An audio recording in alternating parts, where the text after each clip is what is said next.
நீ எனக்கு முன்பாக நடந்த உத்தமனாயிரு. அதாவது என்ன சொல்றேன்னு, நான் உனக்கு என்ன சொல்றேனோ அப்படி நீ நடன்ற. அப்ப என் பாதையில எனக்கு ஒரே ஒரு ஆலோசனை தான் அவசியம், என் கர்த்தருடைய ஆலோசனை மட்டும். நீ நடக்கும்போது, நீ வலதுபுறம் சாயும் போது, இடதுபுறம் சாயும் போது, வழி இதுவே, இதிலே நடவுங்கள்.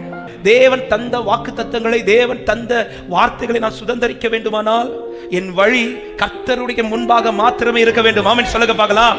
ஆமா, இதற்கிடையில எந்த ஆலோசனை வந்தாலும் அவைகள் என்னை திசை திருப்புவதற்கு வாய்ப்பு இருக்கிறது.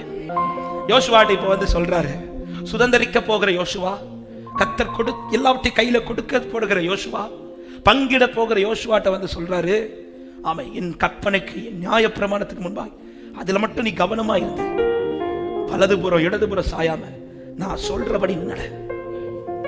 இதுவரை மோசே சொன்னபடி நீ நடந்த, இதுவரை சில நாட்கள் உன் இஷ்டப்படி நடந்த. ஆனா இப்போ இந்த நாட்கள் நெருங்கி வந்துட்ட, கிட்ட வந்துட்ட. இப்போ உனக்கு ஒரே ஒரு ஆலோசனை மட்டும்தான், அப்பா சொல்ற ஆலோசனை மட்டும். வருஷம் மரித்து போனது, மோசே மரித்து போன உண்மைதான், சொன்ன வார்த்தை இன்னும் சாகவில்லை. எத்தனை பேர் விசுவாசிக்கிறீங்க? என் வார்த்தை இன்னும் என் வாழ்க்கையில் உயிரோட தான் இருந்துட்டு இருக்குது சொல்றவங்க கரத்தை உயர்த்தி ஆமென் சொல்லுங்க பார்க்கலாம். இந்த பிரச்சனையில நீ மூழ்கிருவேன்னு நினைச்சு நீ கலங்காத. பிரச்சனை வந்தாலும் நீ பலம் கொண்டு திடமனதாயிரு. கர்த்தர் கொடுப்பேன் என்று சொன்னதை கொடுப்பார்.